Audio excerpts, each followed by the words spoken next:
Welcome to NPJR, where we explore the great outdoors one national park at a time. I'm Justin. And I'm Robin. We encourage you to pause the podcast at any time and discuss some of our talking points or try answering our trail trivias. Today, we're heading to southwest Colorado to explore the most well-preserved and largest cliff-dwelling site in the world, Mesa Verde National Park. Mesa Verde National Park stands as a remarkable union of natural beauty and cultural heritage. Designated a national park in 1906, it is the seventh oldest national park in the U.S. Mesa Verde preserves the rich legacy of the Ancestral Puebloans, who built intricate cliff dwellings nestled within vast sandstone alcoves. The park spans more than 52,000 acres, making it the 15th smallest national park by acreage, sandwiched between Dry Tortugas and Acadia National Parks in size, both of which we have featured in previous episodes. Check them out if you haven't already. Mesa Verde encompasses rugged canyons, expansive mesas, and a tapestry of flora and fauna that have thrived in the region for thousands of years. For more than 700 years, the Ancestral Puebloans built thriving communities atop the mesas and within the cliffs of what is now Mesa Verde.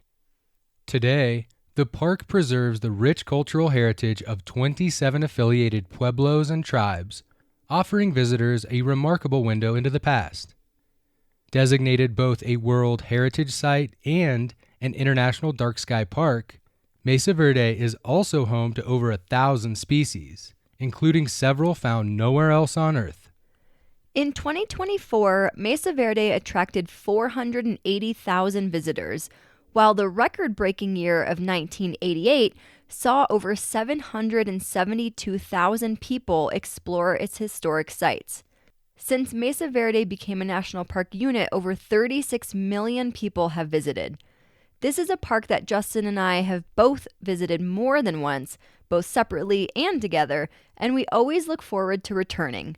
We recommend spending 2 to 3 days to fully experience the park, though it's easy to extend your stay as there is so much to explore. It also makes for a great day trip if you are in the Durango, Colorado area and don't have time for a longer visit. Trail trivia. What does pueblo mean in Spanish? It has multiple meanings, village or town, as well as people in a broader sense. It can also refer to a single house made of adobe and wood. Back-to-back trail trivia. What does Mesa Verde mean? Mesa Verde means green table in Spanish. This area is part of a massive plateau formed over millions of years through sedimentation and tectonic uplift. The geological foundation was laid during the Cretaceous period, about 100 million years ago, when the area was submerged under the Western Interior Seaway. As sediments settled and hardened, layers of shale, sandstone, and limestone developed. Eventually, tectonic activity uplifted the region, creating the Colorado Plateau. Erosion carved deep canyons and sculpted the sheer sandstone cliffs that now cradle the famous dwellings. The resulting landscape features mesas, buttes, and alcoves that form the backdrop for the park's archaeological significance. The alcoves at Mesa Verde are one of the defining features of the park's landscape and the key to understanding why the Ancestral Puebloans built their remarkable cliff dwellings where they did. The alcoves formed naturally over millions of years through a process of erosion and weathering. Mesa Verde's cliffs are composed primarily of sandstone. As the land uplifted and the sea receded, streams and runoff began carving deep canyons into the plateau. Water seeping into cracks within the sandstone slowly dissolved the softer layers beneath the harder caprock. This process, known as differential erosion, caused the rock to gradually break away, creating large, curved recesses, or alcoves, in the canyon walls. Little is known about the Ancestral Puebloans because they lived centuries before written records were kept in North America, and much of their culture and daily life can only be interpreted through the stories passed down through generations of storytelling and the physical evidence they left behind. Though much remains a mystery, archaeologists and tribal members have been able to reconstruct parts of their story from what survives in the landscape. Their history endures not in written words, but in the oral traditions, architecture, tools, pottery, art, and land they shaped and left behind. In essence, tribal members and scientists have pieced together the story like a vast puzzle, with each artifact, structure, and oral account contributing to a deeper understanding of who they were. While many details remain a mystery, these combined methods have illuminated a complex, adaptive, and resilient civilization that thrived for centuries in the high plateaus of the American Southwest. The Ancestral Puebloans. The area now known as Mesa Verde National Park and the broader Four Corners region, a vast area on the Colorado Plateau, roughly 83 million acres, was home to the Ancestral Puebloans, also historically referred to as the Anasazi, who inhabited the region from approximately 550 CE to 1300 CE. The area includes parts of southeastern Utah, northeastern Arizona, northwestern New Mexico, and southwestern Colorado. This area served as the heartland of their civilization for centuries, where they built significant settlements like Chaco Canyon and Mesa Verde. Important subregions included the northern San Juan area, Mesa Verde and Hovenweep in Colorado and Utah, Chaco Canyon in New Mexico, and the Kayenta region in Arizona. The term Anasazi is considered controversial, as it originates from a Navajo word often translated as ancient enemy, though it is also interpreted as ancient ones or enemy ancestors. Because of its negative connotations, many Pueblo people regard the term as disrespectful and instead prefer Ancestral Puebloans, or the Hopi word Hisatsanam. While preparing this episode, I learned the importance of this distinction, and out of respect for the native communities who prefer the name Ancestral Puebloans, we will use that term moving forward. We also apologize if we have referred to this group differently in any previous episode.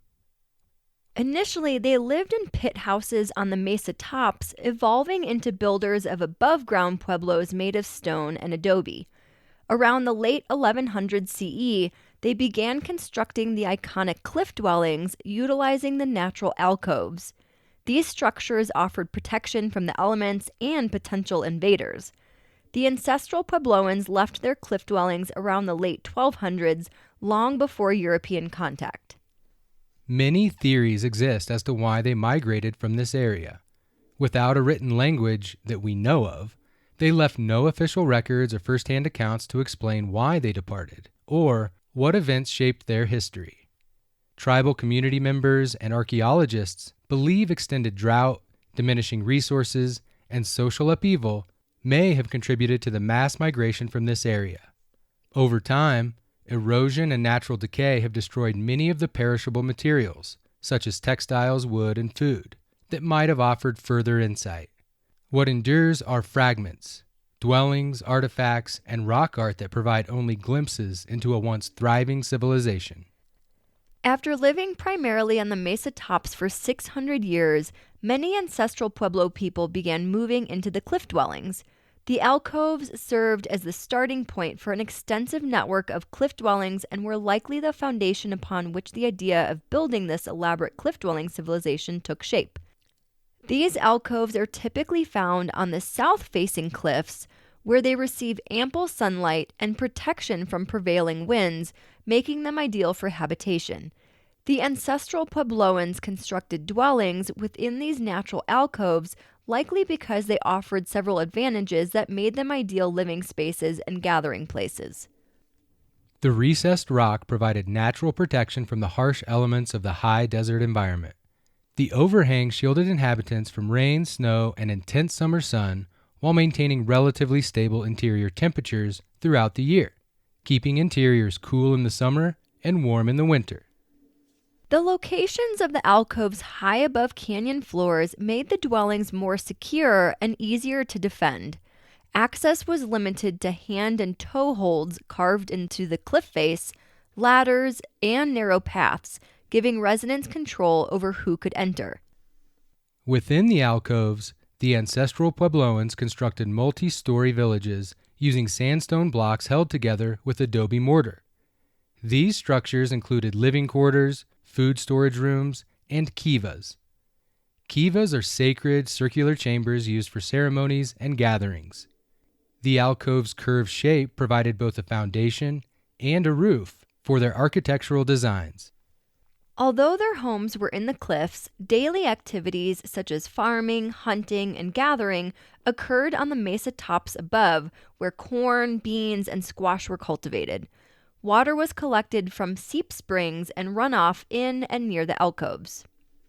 These cliff dwellings demonstrate the Ancestral Puebloans' adaptability and ingenuity. They were master builders who understood how to use the natural contours of the land to create sustainable, secure, and interconnected communities within one of the most dramatic landscapes in North America. The cliff dwellings are among the most notable and well-preserved archaeological sites in the world. Major sites include Cliff Palace, Balcony House, Long House, Spruce Tree House, and Step House. Cliff Palace, the largest, contains over 150 rooms and 23 kivas, exemplifying advanced masonry skills and communal living. The Ancestral Puebloans accessed these sites using ladders crafted from wood and yucca fibers, as well as the hand and toe holds carved into the rock. These communities were more than hubs of daily life, agriculture, spiritual practice, and complex social organization. These were people's homes. The layout and materials of these sites inform scientists and tribal members about social organization, trade networks, and aspects of daily life. One of the most valuable techniques used to study their history is dendrochronology, or tree ring dating, which allows scientists to determine the age of wooden beams used in construction with remarkable accuracy. By matching growth ring patterns in timbers to known climate data, archaeologists can identify when buildings were constructed and gain insight into drought cycles that may have influenced migration. Radiocarbon dating of organic materials such as charcoal and plant remains has also helped establish timelines for habitation and abandonment. Pottery styles, stone tools, and trade goods offer clues about cultural connections across the region. Artifacts found in Mesa Verde often match or complement those from other areas, indicating extensive trade networks with neighboring cultures such as the Chaco Canyon and Hohokam peoples. Modern Pueblo tribes, including the Hopi, Zuni, and Taos, are descendants of the ancestral Puebloans, and their oral traditions preserve knowledge about migration, spirituality, and relationships with the land. These traditions complement scientific interpretations and provide invaluable cultural context. By combining physical evidence, scientific analysis, and indigenous knowledge, researchers have reconstructed a broad picture of ancestral Puebloan life. Dendrochronology helped confirm periods of drought in the late 1200s, coinciding with the decline of Mesa Verde's population. The discovery of agricultural tools and storage rooms reveals that they were skilled farmers who relied on crops such as corn, beans, and squash. The presence of kiva structures indicate a strong ceremonial and communal life that was central to their society.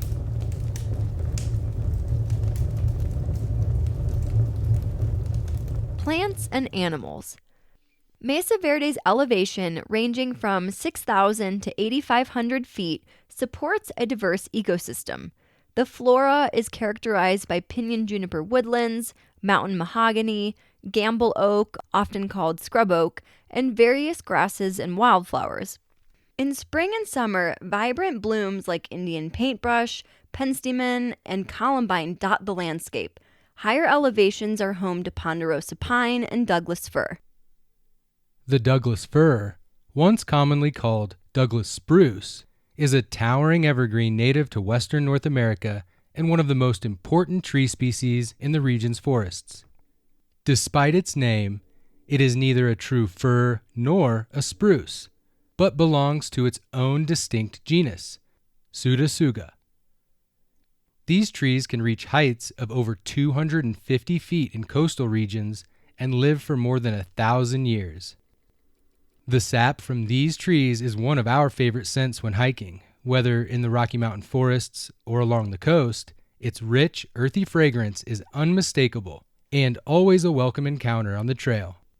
Douglas firs are easily recognized by their thick, furrowed bark and distinctive cones, which have 3 pointed bracts that resemble tiny forked tongues or tails sticking out between the scales.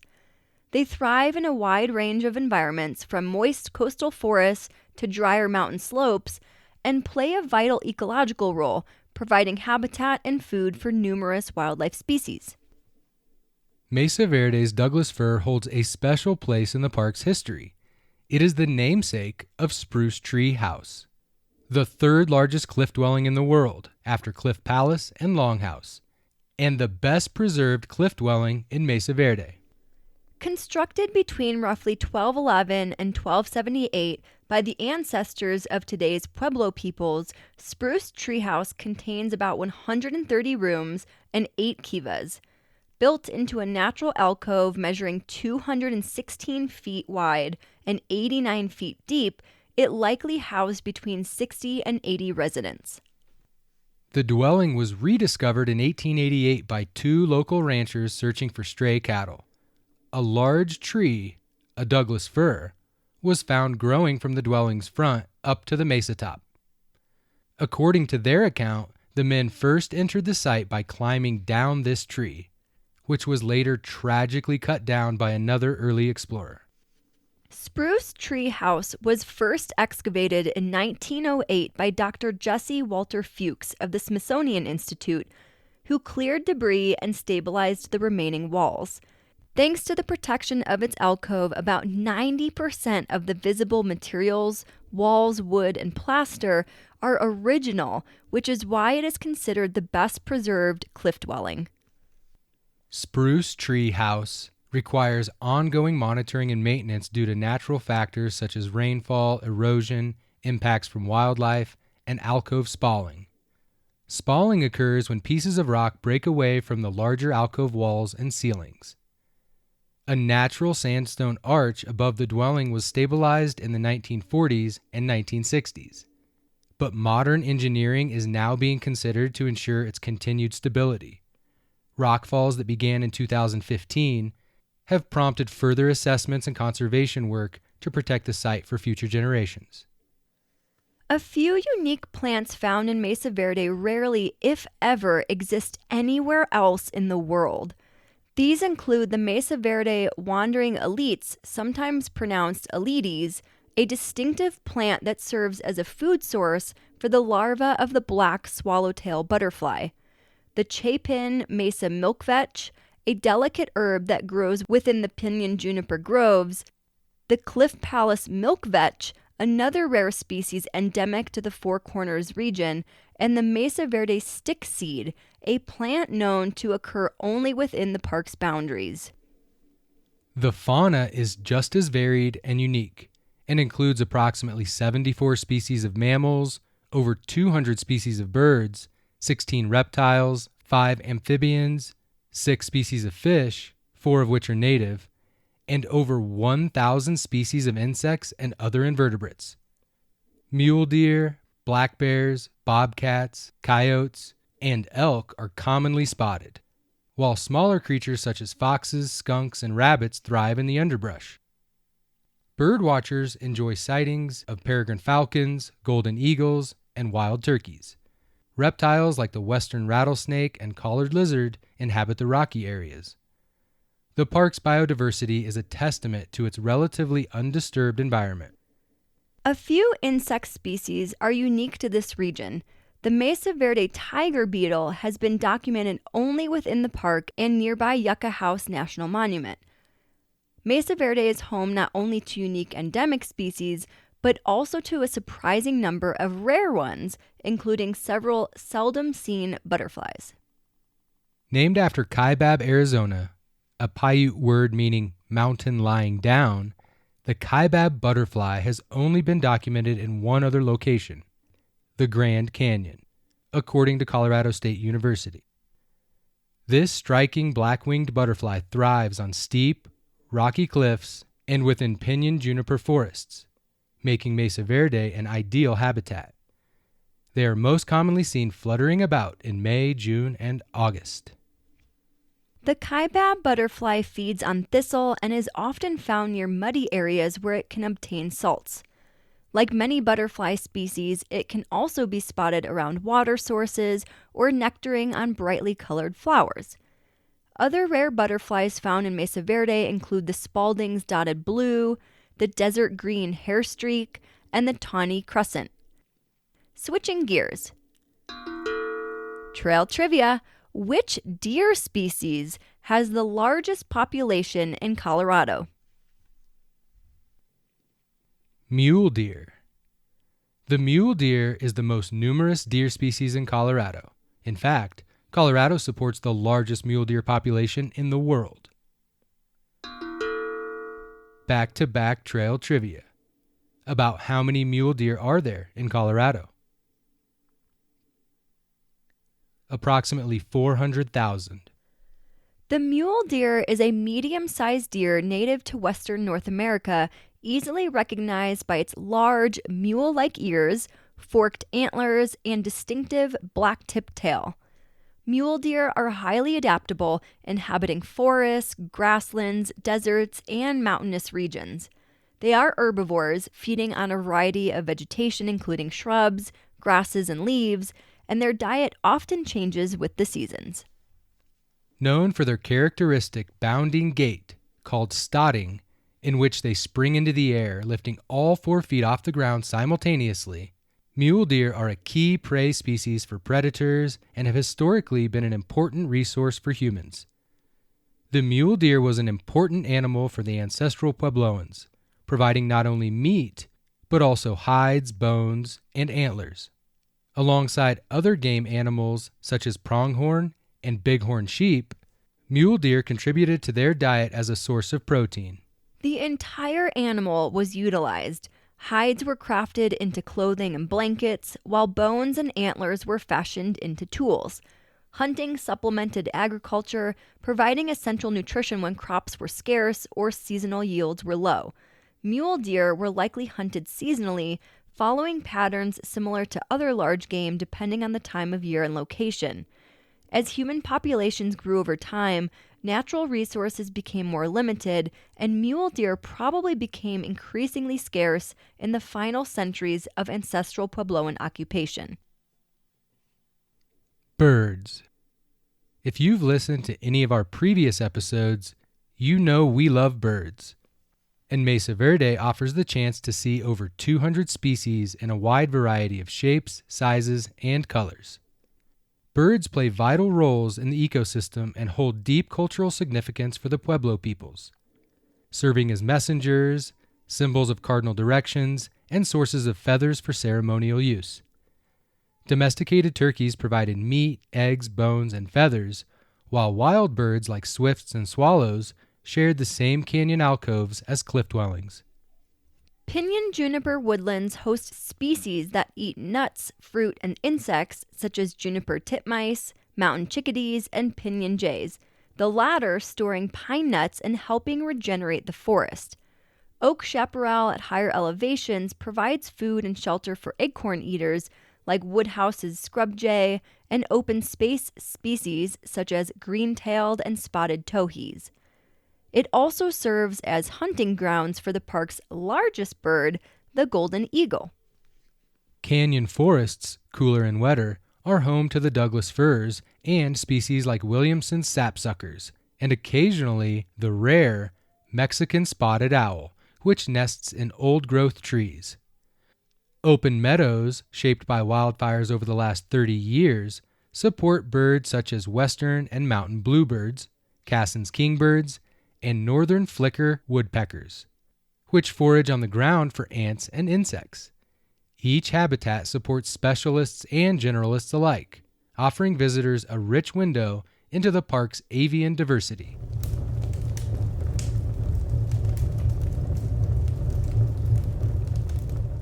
Formation as a national park.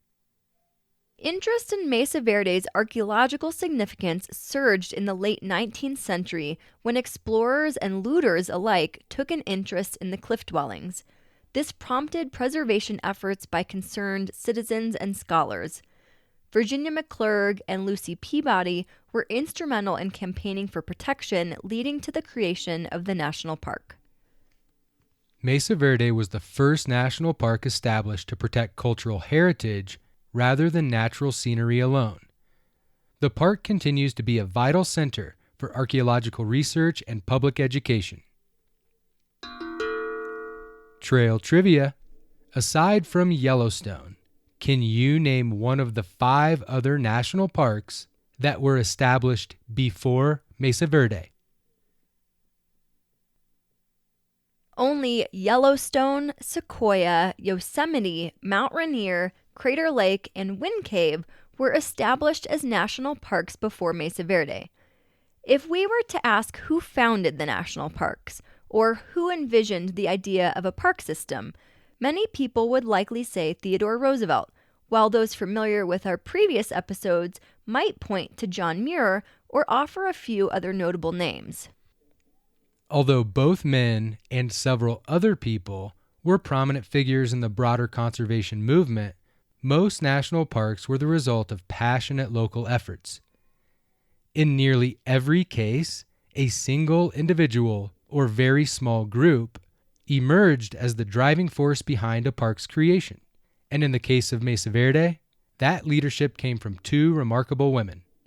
It stands as a lasting testament to the vision, perseverance, and leadership of McClurg, Peabody, and the women who have fought to protect extraordinary places. The women who founded Mesa Verde National Park. Across the NPS, passionate women have played a vital role in preserving America's natural and cultural treasures, and Mesa Verde stands as a shining example. In the late 1800s, the ruins of the Ancestral Puebloans faced growing threats. These sites held remarkable artifacts, but many were being looted and sold for profit. Over the next several decades, preservation efforts gained momentum, culminating in the passage of the Antiquities Act. One of the most prominent campaigns focused on Mesa Verde, which became known to the public as a woman's park. Leading this effort was Virginia McClurg, a travel writer who had visited the cliff dwellings during her reporting. In the year 1900, she co-founded the Colorado Cliff Dwellings Association, a primarily woman-led organization devoted to protecting the region's archaeological heritage. McClurg believed women should have an active role in managing the park. Her vision for preservation was bold. She sought to work with the Ute people who owned the land to establish a co-managed reserve. Although she successfully negotiated a lease, the Department of the Interior invalidated it, as private citizens could not make treaties with tribes. Despite this setback, McClurg continued her advocacy with the support of influential allies such as Lucy Peabody, whose connections in Washington, D.C. helped push protective legislation forward. Ultimately, the Ute were stripped of the land to create the park. Visiting the park and points of interest. Visitors to Mesa Verde can explore a variety of attractions, including guided tours of cliff dwellings, hiking trails, and scenic drives. The Chapin Mesa Archaeological Museum offers interpretive exhibits and context for the structures throughout the park. Mesa Verde is accessed via U.S. Highway 160, with the entrance located near the town of Cortez, Colorado. From there, a winding 15-mile road ascends the mesa, offering dramatic views and multiple overlooks. This scenic drive serves as a transition from the modern world into the heart of an ancient civilization. Notable hikes include the Petroglyph Point Trail and Spruce Canyon Trail, both offering panoramic views and glimpses of ancient rock art. A must-stop is the Knife Edge Trailhead. Even if you don't have time to hike the trail, it's worth stopping to read about the original park entrance road, how perilous it once was, and see pictures. Cliff dwelling tours are a highlight of any visit. I've taken the Longhouse guided tour and highly recommend it to anyone interested in experiencing one of Mesa Verde's cliff dwellings firsthand. Led by a knowledgeable park ranger, the tour offers valuable insight into the history of the site and what life may have been like for the ancestral Pueblo people who once lived there. Longhouse is located on Wetherill Mesa, in the western part of the park. It's accessed via a scenic 12-mile winding road that branches off the main park road, just past Farview Lodge, near mile marker 15. Longhouse is the second largest cliff dwelling, second only to Cliff Palace. Longhouse was excavated and stabilized between 1959 and 1961 as part of the Wetherill Mesa Archaeological Project, a collaborative effort between the National Park Service and the National Geographic Society. Between 1958 and 1963, this project investigated 15 sites across Wetherill Mesa, greatly expanding the understanding of ancestral Pueblo life in the region. Nearly equal in size to Cliff Palace, Longhouse contains about 150 rooms, 21 kivas, and a row of upper storage rooms. It is estimated to have housed 150 to 175 people. Architectural evidence suggests that Longhouse also served as a community gathering place where people from across Wetherill Mesa may have come together to trade, celebrate, or hold ceremonies. The large formal plaza at the center of the site, complete with benches, vaults, and a raised firebox, is unlike most other villages and may have functioned as a dance plaza or great kiva, much like Fire Temple on Chapin Mesa. Balcony House is one of the most intriguing cliff dwellings in Mesa Verde. This mid-sized village contained 38 rooms and 2 kivas, likely housing up to 30 people. 2 naturally occurring seep springs, one inside the alcove and another just below, provided a reliable water source. Interestingly, the alcove faces northeast, meaning the dwellings received little warmth from the winter sun. This suggests that residents prioritized access to water and shelter over warmth. The site also reveals clear evidence of architectural evolution over time, visible in the varying room styles and passageways built throughout the alcove. Today, visitors can explore these features firsthand. The tour requires climbing ladders and crawling through narrow tunnels, offering an immersive sense of how the ancestral Puebloans once accessed their homes. Balcony House is located on Chapin Mesa and can only be visited on ranger-guided tours available throughout the summer season.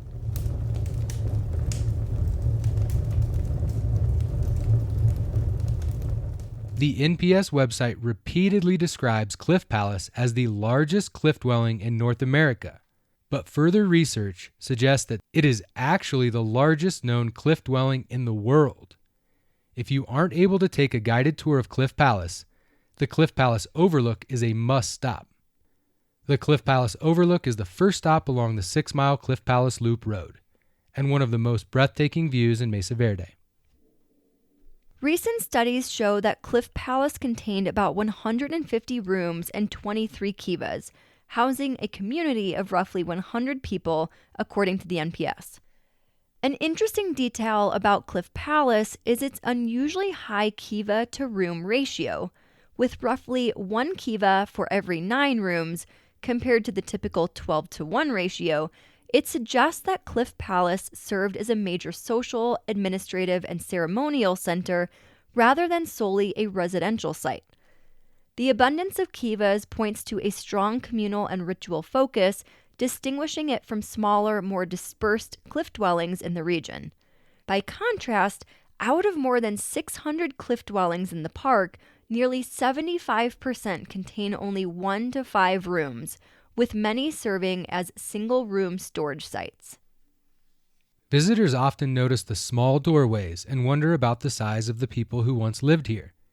The average ancestral Pueblo man stood about 5 feet 4 inches to 5 feet 5 inches, which is roughly 163 centimeters tall, while women averaged 5 feet to 5 feet 1 inch, or 152 centimeters, similar in stature to Europeans of the same era.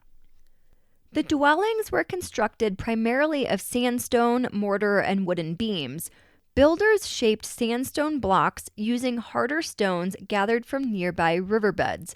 The mortar, a mixture of local soil, water, and ash, was reinforced with small chinking stones that filled gaps and added stability.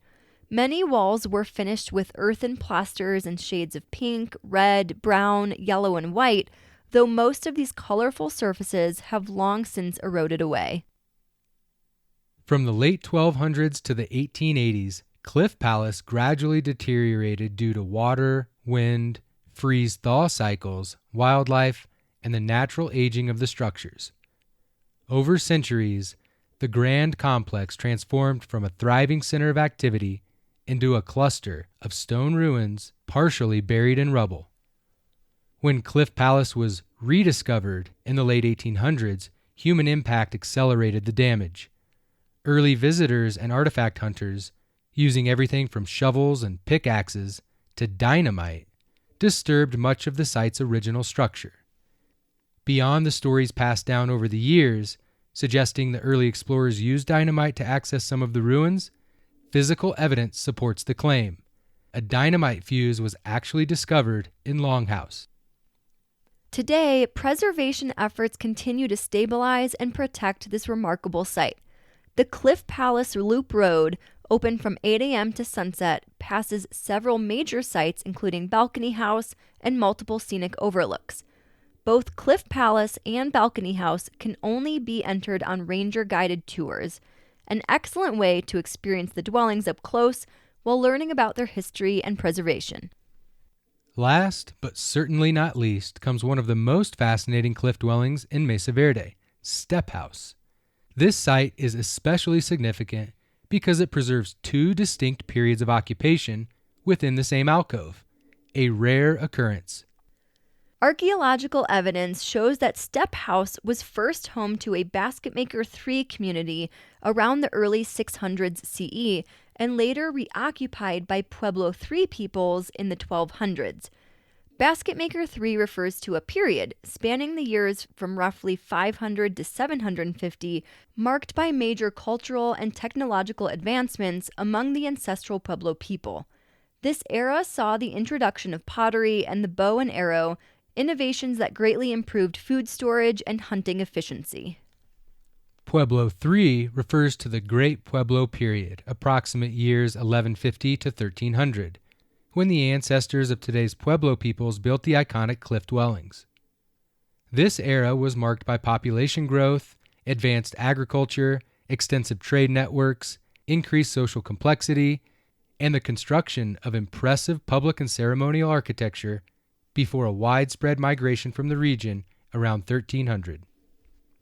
Because the later Pueblo within Step House was built only on the south end of the 300-foot-long alcove, much of the earlier Basketmaker III settlement remained undisturbed, offering an exceptional window into Mesa Verde's deep human history. Step House includes 6 pit houses, clearly indicating that some families chose to build their homes in alcoves 600 years before the famous cliff dwellings were constructed. The beautifully crafted baskets found here, dating between years 550 and 750, inspired archaeologists to name both the people and their era the Basketmaker period.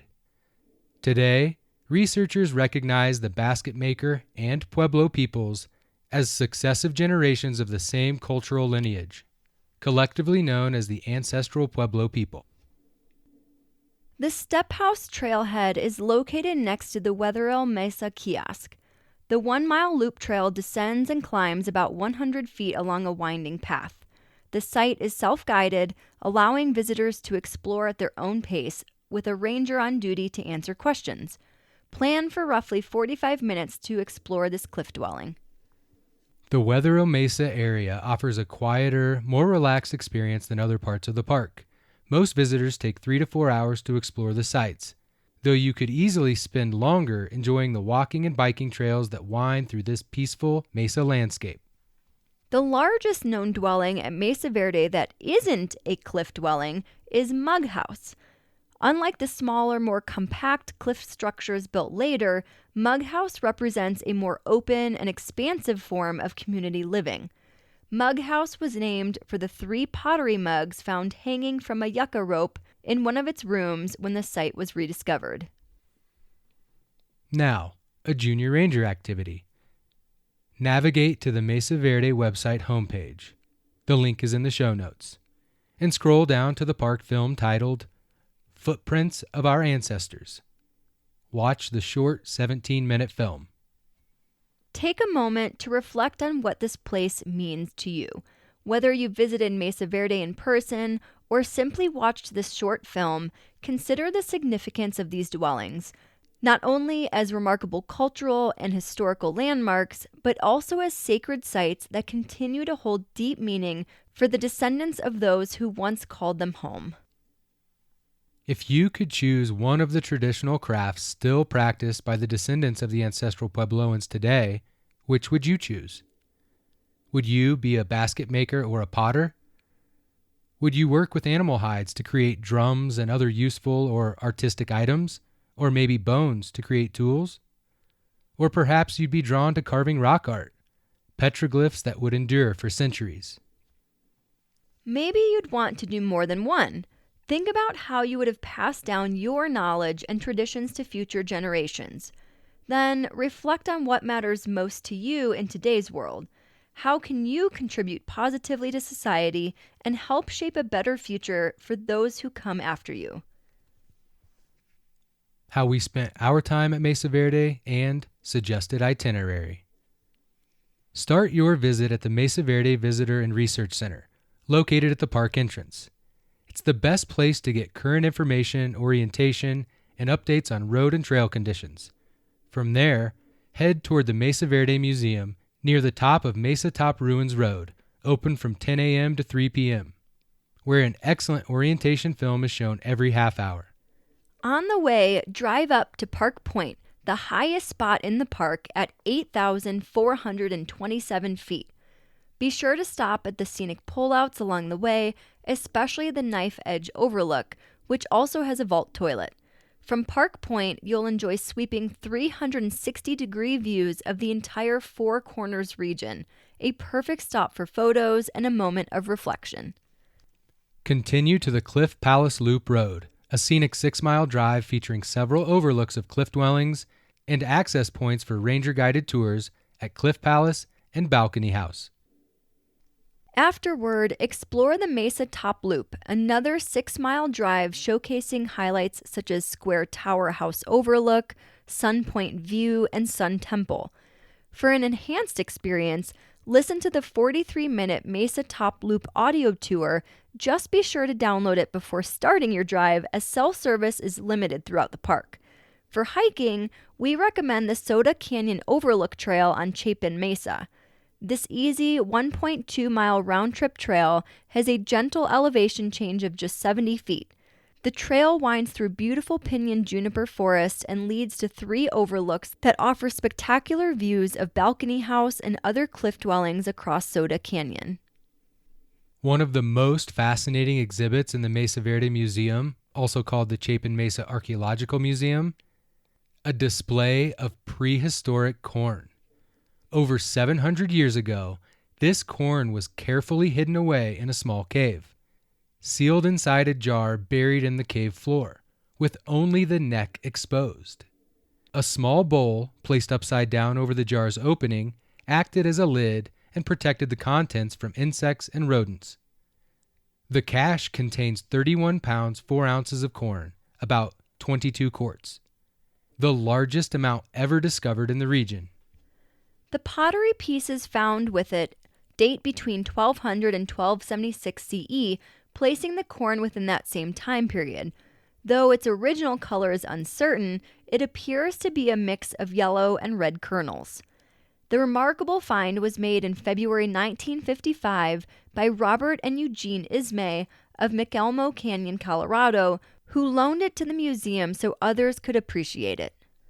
This discovery is quite different in scale and context, but it reminded me of our episode number 8, Dry Tortugas Part 2, where seeds recovered from a centuries-old shipwreck were so well preserved that some were still able to germinate after hundreds of years at the bottom of the ocean.